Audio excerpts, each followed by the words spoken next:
Maine is quietly becoming one of the most dangerous Senate battlegrounds in America, and the polling numbers suggest Susan Collins could be in real trouble. Stay till the end, because this race is closer than the headlines tell you. Welcome back to today's Blueprint News. Today, we're breaking down the Maine Senate primary polling average and two head-to-head matchups that could reshape the U.S. Senate map. Let's begin with the Maine Democratic Senate primary. According to the latest polling average, Platner leads the Democratic field with 46.3% support. That's not just a narrow edge, it places Platner firmly in front-runner territory. Right behind him is Governor Janet Mills, polling at 38.8%.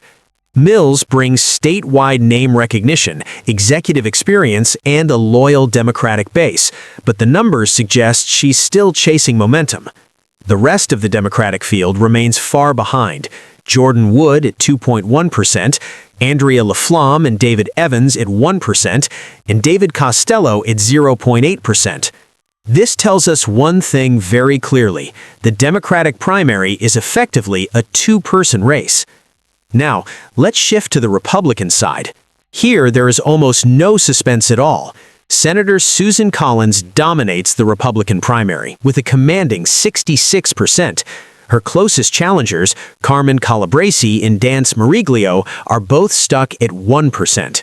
This means Susan Collins isn't just winning, she's already preparing for the general election. And that's where the story truly begins. Let's look at the general election matchups, because the numbers here should get Washington's full attention. First matchup, Janet Mills versus Susan Collins. This race is a dead heat. Mills polls at 42.3%, Collins at 42.5%, with 15.2% of voters still undecided. A margin of just 0.2 of a point makes this one of the tightest Senate races in the nation. With that many undecided voters, either candidate could break late and win. Now the second matchup, Platner versus Susan Collins. This one is even more fascinating. Platner polls at 42.2%, Collins drops to 40.7%, and a massive 17.1% remain undecided.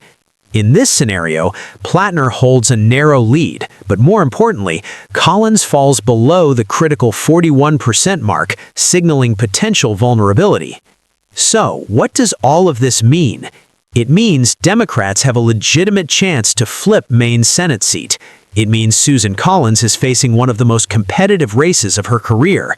And it means undecided voters will decide Maine's political future.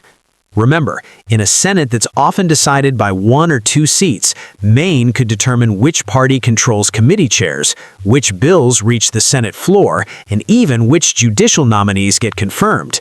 This is why national strategists, donors, and party leaders are watching Maine closely. If you want facts, not hype, numbers, not noise, then subscribe to today's Blueprint News. Like this video to support independent political analysis.